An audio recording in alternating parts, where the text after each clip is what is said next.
there, it's Blair Kaplan Venables here. I'm the founder of the I Am Resilient project, and we're doing something new. We're really embracing this physical distancing and isolation to bring you a new series called Radical Resilience. And what we're doing is we're going to be interviewing different experts and humans talking about resilience and how they're navigating this uncertain time. So we got Alana here. Alana Kaplan, I'm just going to switch to gallery view so you can see both of us at the same time. Alana Kaplan is not only the project manager for the I'm Resilient project, not only is she a therapist and a social worker, but she's my younger sister. Hi, Alana. So I thought she would be a really great person for our first interview. I've been doing a couple interviews here and there, but we've officially, come up with this series, and we have some really exciting speakers lined up. But Alana, I thought would be the most perfect first speaker because she has a wealth of knowledge. She is the woman behind the words. She writes a lot of blog posts, and she helps me navigate certain challenges because, well, she's a therapist. And so I thought we would just have a little bit of a chat. Alana, do you want to introduce yourself? Say a little hi, hello. Yeah, hello community. How's everyone doing? I guess answer that to yourselves because I can't hear you. I just wanted to let everyone know I am a social worker and a therapist as my full-time job, and then I am also the project manager for the I Am Resilient project, and it is a huge passion of mine as well as Blair's to share stories of resilience, curate stories of resilience, especially in a time like this when we're just so bogged down with all of this news going on and all these hard stories. Even now more than ever, I'm drawn more to these stories of resilience. So I'm very happy to be here today to participate in this. So how have you been feeling lately? I know you luckily you're still working and that you've shifted from being, being the way you used to operate to more of a digital, Zoom or whatever technology you use. How have you been feeling lately? Good question. And I say that's a good question because it changes day by day. Sometimes it even changes multiple times in a day. And I think that's completely normal. I mean, we're all in this new time together and navigating shifts in our lives. And so for me, lately, a lot of it has been exhaustion.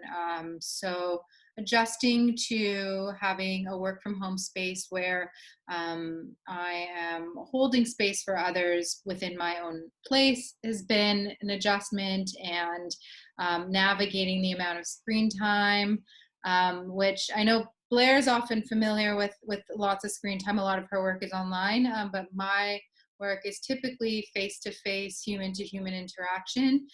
So a lot of it's been adjusting to face-to-face over the screen, which is, as a therapist, there's some complications with that. I mean, when you're in a room, you can feel the energy and you can feel what's going on and take in the nonverbal experience, whereas over video, it's a lot of guessing and a lot of paying more attention to what you can see, and you only see what you see. So yeah, I think exhaustion is a fair feeling for how I've been feeling lately. And thank you so much for sharing. I know it's hard to be honest when you're supposed to be that person who's there to support other people, and you have to put everyone else before yourself, but you have to take care of yourself, because how can you do your job? You can't do your job if you're not okay. And I know that, navigating this new, for going from in-person sessions to screen time is very challenging.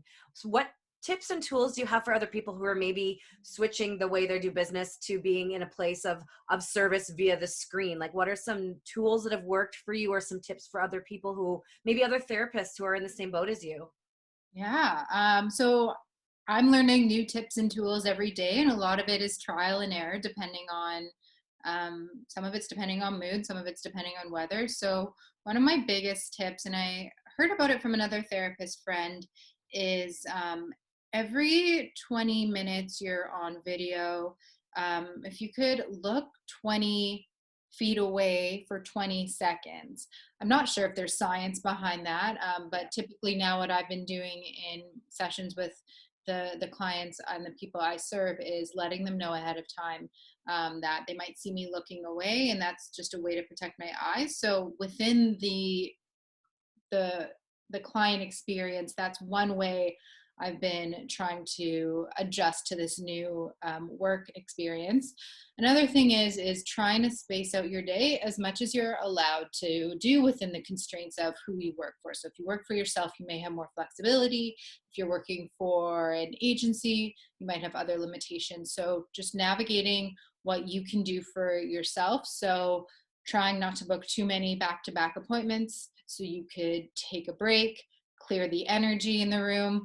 um, I like to keep my window open. However, sometimes it gets loud and I can't really hear what's going on in my session.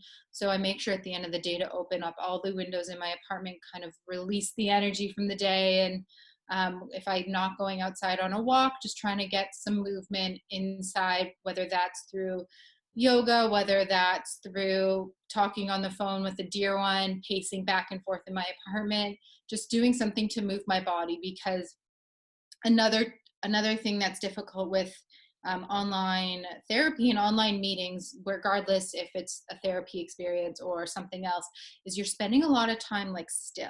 And when you're in the face-to-face experience, you could use your body more, but you have to be more mindful now of what it looks like on the screen, because you're not going to be like doing things like that, jumping into the screen. So just finding ways to move my body has been important. And then also just checking in with loved ones in your life, whether it's colleagues, whether it's friends, whether it's family, whether it's an animal, just making sure to really, really check in. And then the final tip and tool that is hard to navigate sometimes is boundaries. I think boundaries are very important and they're harder to navigate right now, especially if you're living like me in like a smaller space where you don't have the luxury of having a separate space for an office. So something I've been doing at the end of every week is, so I'm using my kitchen table as my office. So at the end of the week, I shut my computer, I take my keyboard, my mouse, my charger, and I put it in the closet. Like I just get rid of it, just clear my notebooks, everything, just because I really need to Stage the place.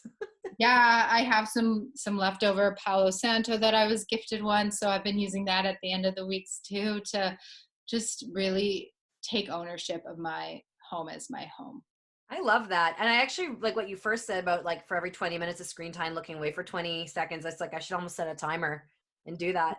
I'm Yeah. excited to try that. I think that's a really cool tip. And I mean, I love the idea of like the transitioning your home space to an office back to home, and signifying that, and it helps probably with your brain and your mental health to know that like my home is now my home again, and you can enjoy your weekend or your evenings.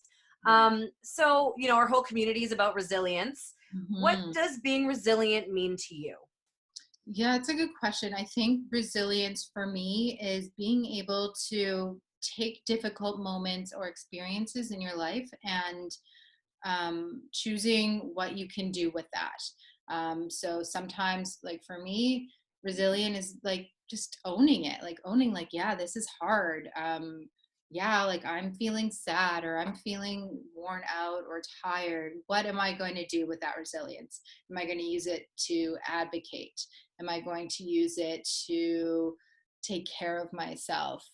So resilience, I think some people think of it as this really big word and big thing. And for me, resilience is a moment by moment practice, and acknowledging how I'm feeling, and acknowledging what I can do to overcome the hardships in the moment. So there's many moments of resilience I have throughout the day, and it's important for me to acknowledge that sometimes getting out of bed can be hard for people, right? Like Mhm. right now when the days are like Groundhog Day and every day seems the same, some people are like, why do I even get out of bed? And that can be hard. And so resilience can even look like just getting out of bed in the morning or sitting up in bed, putting on contacts if you wear glasses, like just taking the difficult moments and the things that are hard for you and breaking it down. Right. Like there's no right or wrong way to be resilient, and it looks different for everyone. And I think that's really great. So to wrap things up, what is one final piece of advice that you have for the I Am Resilient community? Yeah. One piece of advice I would say is just take things moment by moment. And I know right now we're doing this in the time of COVID-19. However, this is this is something that you can do regardless of what's going on, is just taking things moment by moment, breaking it down. Big picture is important, and it can be really overwhelming. So just thinking of in the moment what you can do to serve yourself, to feel a little bit better, to feel a little bit calmer, whatever it is that you need to feel, taking it moment by moment and acknowledging that feelings will pass. And I think that's beautiful, moment by moment. That's the way I've been living for, well, since October, since Shane had his heart attack. I've Yeah. just really have a different outlook on life. And really all you can do is live moment by moment. And I think it works really well when things are going good and when you're trying to navigate challenges. And it's something that I've been trying to practice. And I challenge you guys out there watching at this, like try living moment by moment. Maybe drop in the comments below what's really been helping you, or, maybe a shift that you've made in your life. Lana and I would love to see what you've been doing to navigate even the current COVID situation. So I just want to thank you so much for being my first guest on our Radical Resilience interview series, Alana. If you tuned in, thank you so much. If you have a specific topic you want us to touch on, or if you are a professional who you want to share your wisdom, your knowledge, some advice with their community, maybe just drop a comment below. Like, we created the I Am Resilient community for you. It's a place to tell your story, to read other people's stories, to heal, to grow, to move through your challenges. This community exists for you, the humans of this earth. So with that, you can submit your story at iamresilient.info. And until next time, thank you so much, Alana. Thank you for having me.